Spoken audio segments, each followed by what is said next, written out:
오늘 찬양 감사드립니다. 부활절 일곱째 주일, 마지막 주일인데 아름다운 예수, 예수님의 십자가 죽으심으로 말미암아 우리가 죄인된 몸에서 하나님의 자녀로 변화된 이 놀라운 은혜를 우리가 부활절 기간 동안 함께 나누었는데, 주님의 은혜를 생각하면서 오늘 또 말씀으로 믿음으로 하나 되는 주의 모든 성도들이 되기를 간절히 소망합니다. 주님은 승천을 하셨습니다. 주님은 승천하셨지만 제자들은 흩어지지 않고 마가다락방에 다시 모여서 하나님 앞에 예배하고 기도하고, 또한 예수님 명령대로 성령을 기다렸습니다. 그러는 가운데에 그들은 성령 충만의 은혜를 이제 받게 되었는데, 이 과정에서 그들은 굉장히 중요한 일들을 했습니다. 어떤 일이냐면 과거에 낡아버린 신앙, 낡은 신앙이죠. 뿐만이 아니라 생명이 없는 신앙, 그냥 겉으로만 신앙생활하는 그 신앙, 그 모든 껍데기를 벗어 던지고 새로운 공동체, 그야말로 생명치유 회복, 우리 2022년 주제와도 같은 생명 얻고 치유받고 또한 회복되는 이 귀한 선언을 하면서 공동체를 이루었습니다. 이것은 주님께서 부르셨기 때문에 모여 들었던 그러한 내용이기도 하고, 또한 동시에 그들이 결심하고 다짐하면서 우리는 주님의 이름으로 모여야 된다, 이런 마음으로 모인 그러한 부름받은 공동체입니다. 이것을 헬라어에서는 에클레시아, 부름받은 성도들의 모임, 오늘날 교회를 말하고 있는 것입니다. 그런데 우리가 이 교회라고 하는 것을 단순히 우리들이 모여서 공동체를 이루었다 이렇게 말할 수만은 없는 거죠. 이 교회는 그야말로 하나님이 주신 특별한 의미가 거기에 있습니다. 사도행전 1장 14절을 보게 되면은 주님의 명령대로 너희는 예루살렘을 떠나지 말고 보혜사 성령을 기다리라고 하는 그 명령에 순종해서 기다렸던 공동체였기 때문에, 단순히 부름받고 훈련받고 결단해서 결집된 그러한 모임이 에클레시아 교회가 아니라 삼위일체, 하나님이 부르시고 하나님이 보내시고 하나님이 모아주신 그러한 공동체, 생명의 공동체가 바로 교회라고 하는 것입니다.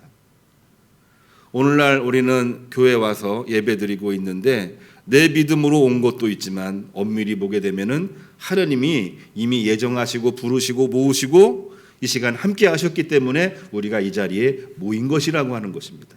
그래서 이것을 에클레시아, 부름받은 공동체, 교회라고 말하고 있는 것입니다.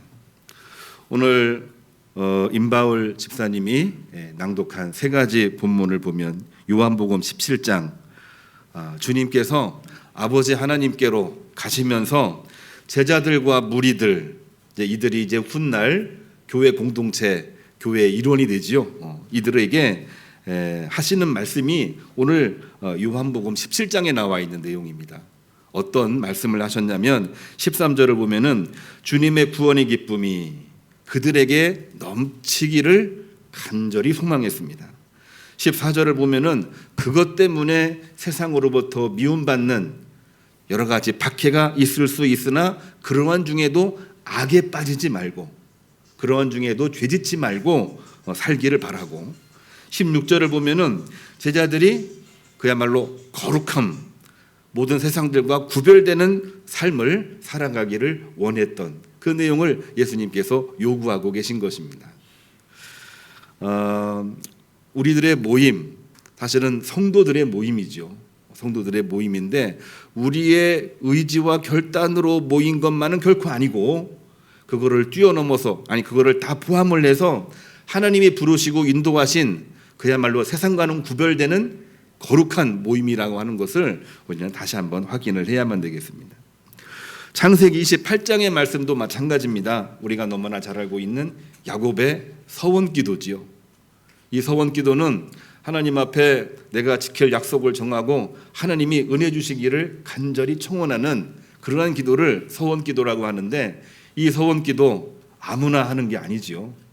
철저하게 하나님에 대한 신뢰와 믿음이 있지 아니하고는 이 서원기도 드릴 수가 없는 것이기 때문에 이 서원기도는요, 모든 것을 하나님께 맡긴다고 하는 그 의미가 그 안에 들어있는 것입니다.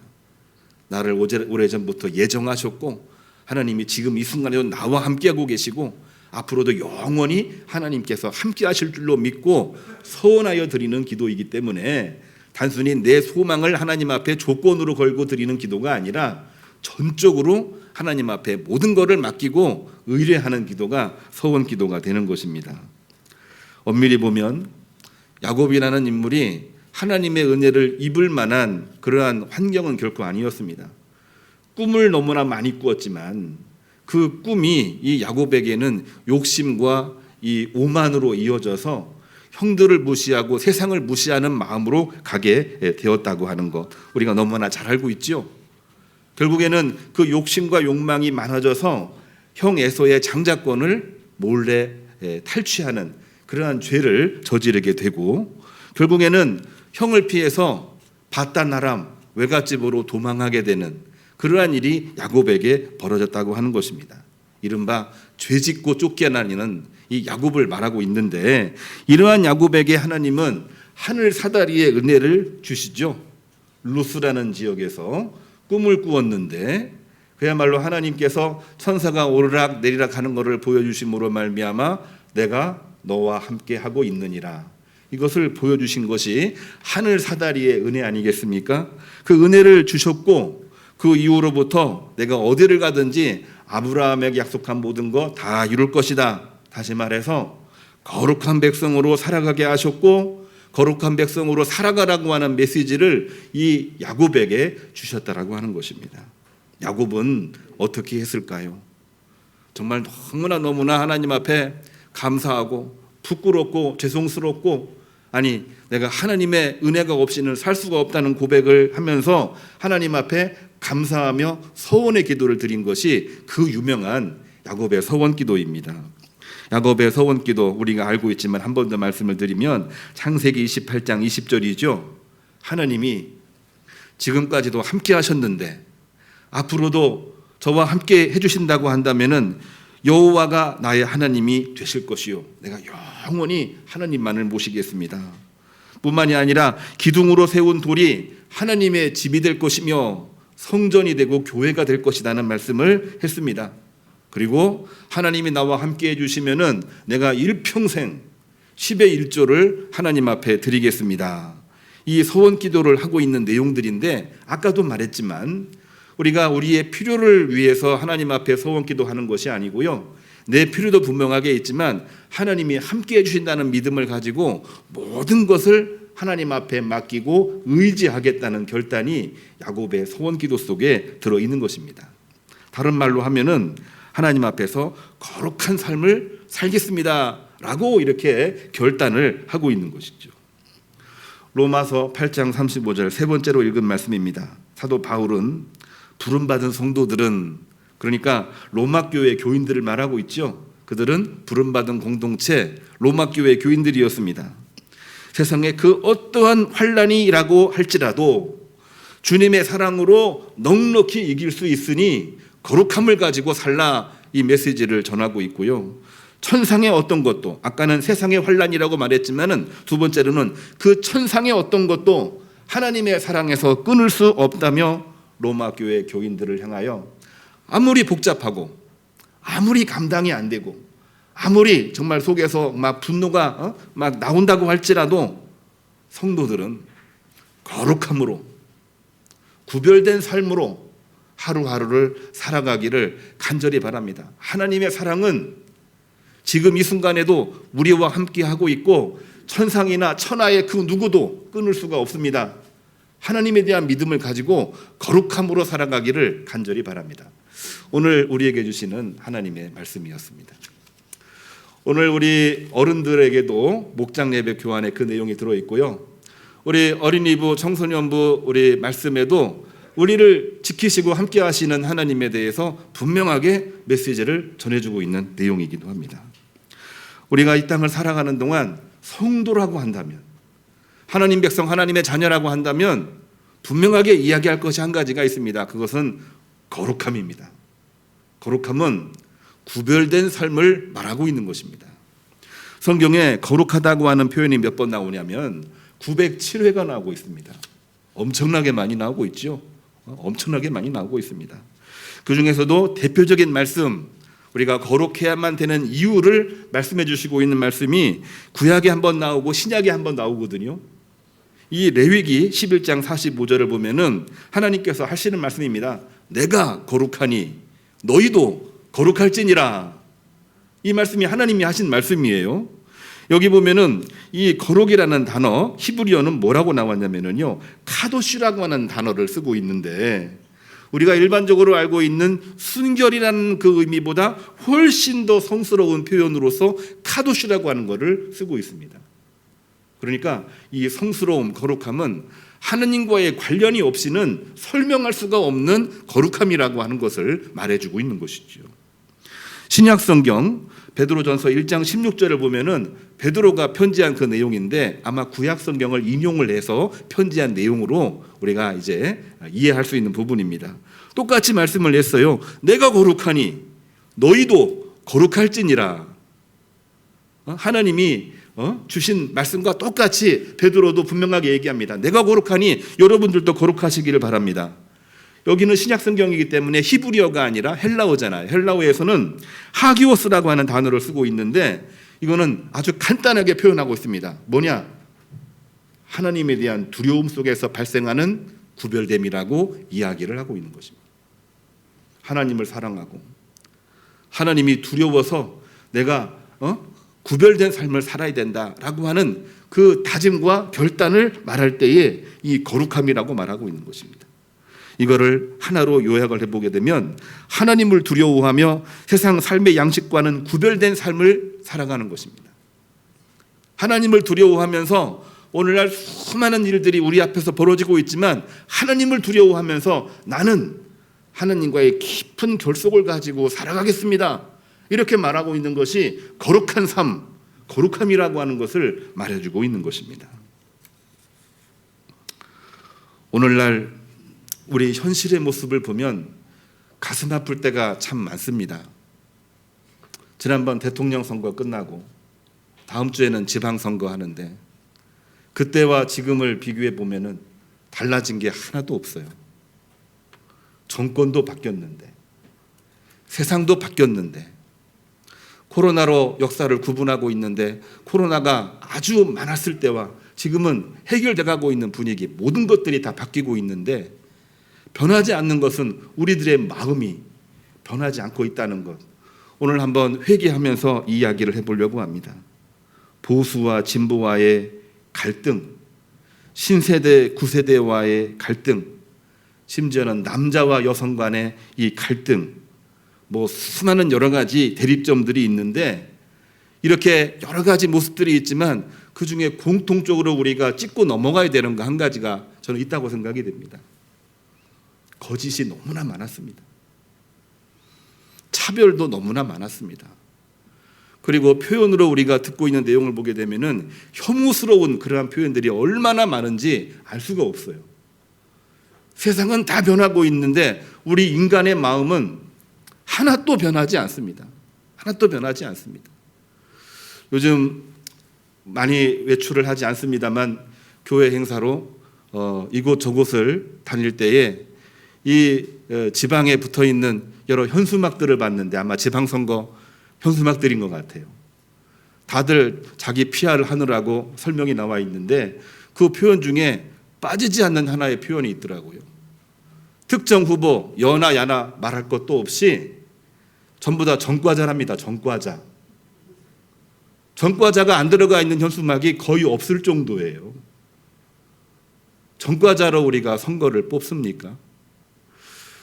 어떻게 보면은 그 차별, 거짓, 혐오로 일이 잘 돼서 이제 거기에 미혹돼 가지고 그런 표현을 쓰는지는 모르겠습니다만 그걸로 피해를 입었다고 생각하는 사람도 이제는 본인들도 거짓, 차별, 혐오스러운 발언을 동시에 서슴없이 하고 있는 거죠. 다른 말로 하면은 처음에는 굉장히 적은 무리가 그 일들을 했는데 이제는 너나 할 것 없이 다 그러한 표현들을 하고 있다라고 하는 것입니다. 이미 물들어 버렸습니다. 오늘날 그런 얘기 하지 않으면은 얘기거리가 안 되는 거예요. 우리 인간의 마음이 얼마나 많이 강팍해져 있는지를 알 수가 없습니다. 크리스찬은 어떤가요? 교회는 어떤가요? 몸부림치면서 하나님과의 깊은 결속을 이야기하고 성스러운 삶, 하나님 앞에서 거룩한 삶, 하나님 앞에서 내 자신을 내려놓고 주님을 온몸으로 받아들이는 삶, 죄를 지었지만 당신의 거룩한 몸으로 우리를 새롭게 하시는 하나님의 십자가 사랑, 이거를 우리가 늘 이야기를 하고 있는데 그거는 안중에도 없습니다. 예배 때는 그거를 가질지는 몰라도 예배 끝나고 나가는 순간부터, 그때부터는 우리는 세상과, 아니 세속과, 아니 흑암의 권세의 이 언변에 다 놀아나서 우리가 변하고 있는 것 같아요. 그걸 보고도 안타까워하거나 그걸 보고도 분노하거나 그런 사람이 없습니다. 아, 다 전과자구나. 그래, 전과자면 뭐가 그렇게 전과자입니까? 얘기 들어보니까 교통법 격기도 전과자라고 얘기하더라고요. 근데 그것만 얘기하는 게 아니라 상대방도 다 그 이야기하고 다닙니다. 그렇게 해야만 선거에서 당선될 수 있다고 이야기를 하고 생각을 하고 마음을 품고 있다. 이거 오늘날 문화라고 이야기를 하고 있지만 결코 이 문화는 옳은 문화가 아니고 하나님 보시기에 반드시 심판받을 수밖에 없는 문화입니다. 예수 그리스도의 십자가에 사랑하고 정반대의 길을 걷고 있는 모습이 오늘날 우리들에게 많이 있는 것이죠.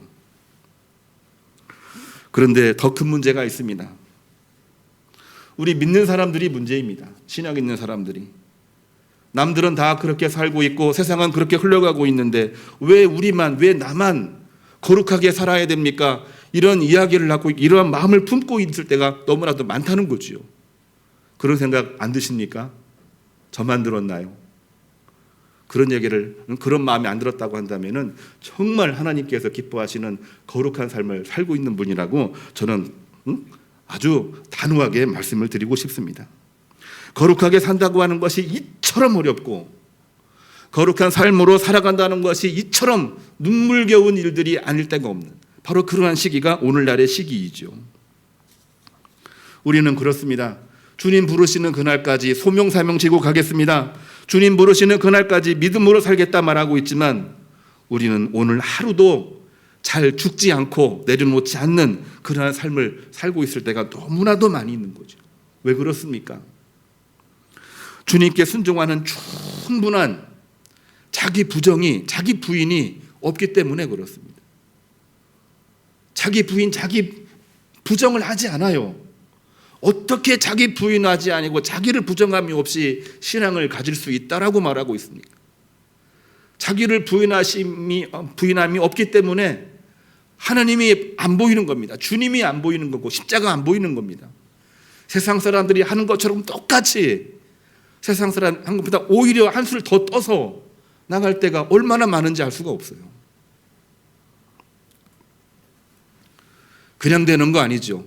우리가 너무나 잘 알고 있는 베드로가 주님을 3번 부인한 것도 나는 절대로 주님을 배반하지 않을 것입니다 이렇게 말을 했지만 그 안에 있는 자기 부정을 온전하게 하지 않았기 때문에 나도 모르는 사이에 주님을 모른다고 3번이나 부인한 것이 바로 베드로의 모습 아니겠습니까?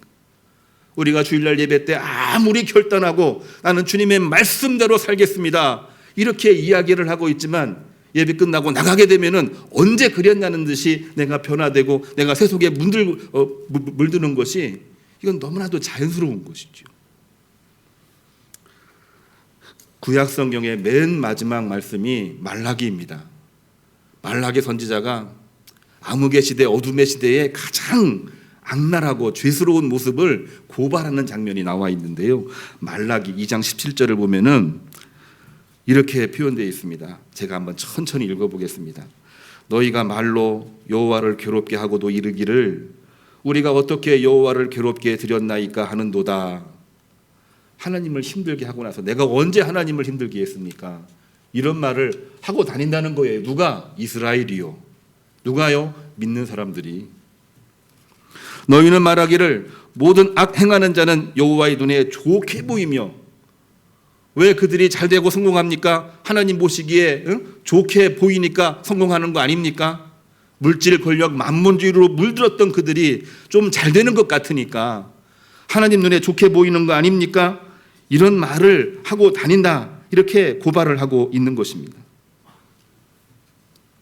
그래서 결국에는 정의의 하나님이 어디 계시느냐? 정의의 하나님은 이 지구상에 없다, 이렇게 말을 하면서 하나님에 대한 믿음을 얘기했지만 순간적으로 하나님을 부정하고 정반대의 길을 걸어가고 있는 암흑의 시대, 어둠의 시대에 이스라엘을 고발하고 있는 내용이 이 말라기에 나와 있는 내용입니다. 여러분, 이 안에 들어있는 고백을 보면 인간의 어떤 도리와 윤리로 노력을 안 했겠습니까? 양심이 있고 도덕이 있고 나름대로 정신이라고 하는 것이 있는데 노력 안 했겠습니까? 그렇지만 그렇게 한다고 해도 매일같이 무너지는 겁니다. 매일같이 쓰러지는 겁니다. 매일같이 그냥 붕괴되는 겁니다. 왜 그럴까요? 자기를 부인함이 없이는 그것을 극복할 수가 없는 것인데, 자기를 부인하지 않고 자기를 의롭게만 생각을 하는 순간 다른 모든 유혹 속에 넘어지고 무너지고 세상 흐름, 물질, 만문주의에 빠지게 되는 것입니다. 자기를 부인하지 아니하고는 하나님을 우리 마음속에 받아들일 수가 없는 것이지요. 인간의 도리와 윤리가 역부족이라고 하는 것을 증명하는 말씀이 말라기 2장에 나와 있다고 저는 해석을 하고 싶습니다. 그러나 하나님은 시편 37편 시인을 통해서 분명하게 하나님 말씀을 선포하고 계십니다. 악행하는 자들 때문에 불평하지 말라. 그들은 풀같이 속히 배임당할 것이니 이제부터는 여호와를 의뢰하고 기뻐하며 맡기라. 뭐라고요? 아무리 세상이 그런 흐름으로 가고 있다고 할지라도 거기에 대해서는 눈을 좀 닫아버리고 눈을 들어 하나님 바라보고 하나님을 의뢰하고 기뻐하며 하나님께 맡기라. 그를 의지하면 내 의를 정오의 빛같이 나타내시며 땅을 차지하게 될 것이다. 이게 바로 시인을 통해서 선언하신 하나님의 말씀이라고 하는 것입니다. 우리가 주일날 말씀 세 본문 할 때마다 시편을 꼭 우리가 같이 읽고 있는데, 시편 어떤 내용입니까? 하나님을 찬미하고 하나님의 은혜를 선포하는 그러한 내용이잖아요. 근데 이거를 다른 말로 표현하면은 시편은 복받은 사람들의 고백인 것입니다. 다른 말로 하면은 거룩한 삶을 살아가는 사람들의 고백이 바로 시편인 것입니다. 왜 그렇습니까? 시편 1편을 우리가 보게 되면은 그 말씀의 시작을 뭐라고 하고 있는지 아시죠? 뭡니까? 복 있는 사람은 악인의 꾀와 오만한 자리에 앉지 아니하고, 그러한 일들이 주변에 막 비일비재하게 너무나 많이 있는 겁니다. 야든 여든 신세대든 구세대든 옳고 그르면은 점점 모아지는 거예요. 근데 그러는 중에 악을 행하는 겁니다. 그러는 중에 죄를 범하는 겁니다. 그러한 중에 악인의 꾀에 빠지지 아니하고 오만한 자와 함께 자리에 앉지도 아니하고 어떻게 하는 겁니까? 오직 여호와 하나님의 율법을 즐거워하며 사는 것이라. 이게 바로 거룩한 삶을 말해주고 있는 하나님의 말씀입니다. 자기를 부인할 때에 여호와 하나님의 율법이 나에게 즐거움이 되는 것입니다. 하나님을 의뢰하며 구별된 삶을 살라고 하는 것이 주님께서 우리에게 하시고 있는 말씀이라고 하는 것이죠. 21세기 최고 기독교 사상가라고 알려지고 있는 C.S. 루이스, 아마 많이 들어보셨으리라고 생각이 됩니다. 기독교의 핵심이 무엇인가, 그 질문 앞에 이 C.S. 루이스는 단호하게 말하고 있습니다. 그거는 거룩한 삶이라. 거룩한 삶이라고 말하고 있습니다. 그 거룩함은 무엇인가? 거룩함 때문에 고통받기도 하지만 때로는 고역처럼 보이기도 하지만 이 거룩함은 춤추는 것이라고 말하고 있습니다. 누구와 춤추는 것이냐? 여호와 하나님과 함께 춤추는 것이라고 이 C.S. 루이스는 분명하게 선언을 하고 있고 사람들 앞에 메시지를 내고 있는 것입니다. 하나님께서 우리에게 원하시는 것은 과연 뭘까요? 우리가 하나님을 닮아서 거룩해지고 세상을 거룩하게 만드는 것입니다. 오늘 구약의 말씀, 신약의 말씀 나타냈던 것처럼 내가 거룩하니 너희도 거룩할지니라, 이 말씀대로 살아가는 것입니다. 그러한 사명이 오늘날 우리들에게도 있습니다. 우리나라 어느 때보다도 정말 기도를 많이 해야 되는 때입니다. 여야를 말하는 게 결코 아닙니다. 여든 야든 바뀌게 돼 있는 겁니다. 앞으로 또 바뀔지 모릅니다. 그때마다 우리가 막 변하나요?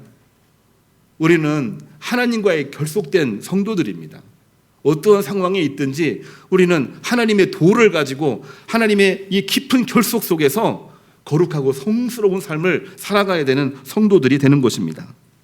로마서 8장 오늘 읽은 세 번째 말씀을 통해 사도 바울은 로마 교회에 분명하게 이야기합니다. 이렇게 살아갈 때에 우리는 주님으로 말미암아 넉넉히 이기느니라. 아멘. 넉넉히 이긴다고 얘기했습니다. 내가 확신합니다. 바울이 고백을 해요. 바울이 하나님 말씀을 증언하게 되면 내가 확신하노니 이 땅에 있는 모든 사망, 생명, 천사, 권세자, 현재, 장래, 능력, 높음, 기쁨, 그리고 저 하늘에 있는 천상의 그 어떤 것이라고 할지라도 그리스도의 사랑에서, 하나님의 사랑에서 끊을 수 없으리라. 이 말씀을 전하면서 당시 세계의 중심지였던 로마, 그 로마가 얼마나 많이 권력, 그리고 물질, 그리고 수없이 많은 폭력, 거짓, 이런 일들이 얼마나 많이 있습니까? 그러한 가운데에서 로마 교회 교인들이여 거룩함으로 성스러움으로 살아가시기를 간절히 바랍니다. 모든 세계는 로마로 통해 있습니다. 로마가 주님의 이름으로 거듭나고 새로워져야 세계가 거듭나고 새로워질 수가 있는 것입니다. 바울은 바로 이러한 메시지를 내고 있는 것이죠. 다시 말씀으로 돌아가서 결론을 맺고자 합니다. 거룩함으로 살기 쉽지 않은 그러한 때에 우리가 주님을 따르는 건 마땅한 일입니다. 당연히 마땅한 일인데 우리들의 의지와 우리들의 노력과 우리들의 도리와 우리들의 다짐만으로는 이거를 감당할 수가 없습니다. 주님께서 성령으로 임재하시고 우리가 주님 안으로 들어가서 주님께서 도와주시고 함께하시고 역사하실 때에 이 모든 일들을 감당할 수 있을 줄로 믿습니다. 주님의 인도를 받는 삶이 성도의 삶이라고 하는 것에 눈을 뜨시기를 간절히 바랍니다. 삶 속에서 몸부림으로 마땅히 나가야 또한 그러한 길을 결단해야 하기도 하지만 우리 하나님 앞에 예배하고 하나님 앞에 기도하고 하나님의 도우심이 없이는 하나님이 나와 함께하지 아니하고는 내가 아무것도 할 수가 없습니다. 자기 부정과 더불어 주님과의 깊은 결속이 이루어지는 가운데에 거룩함으로 성스러움으로 승리하시는 우리 모든 교우님들이 되기를 주님의 이름으로 축복합니다. 오늘은 우리 이 말씀을 기억을 하면서 우리 찬양 거룩한 삶을 말씀해 주고 있는 찬양을 한번 같이 부르면 좋을 것 같아요. 바라고 원하고 기도합니다. 곡이 빠르지 않고 음이 높지가 않으니까 우리 교우님들 한번 천천히 결단의 찬송으로 함께 부르고 이 시간 축도하도록 하겠습니다. 우리 같이 불러보겠습니다.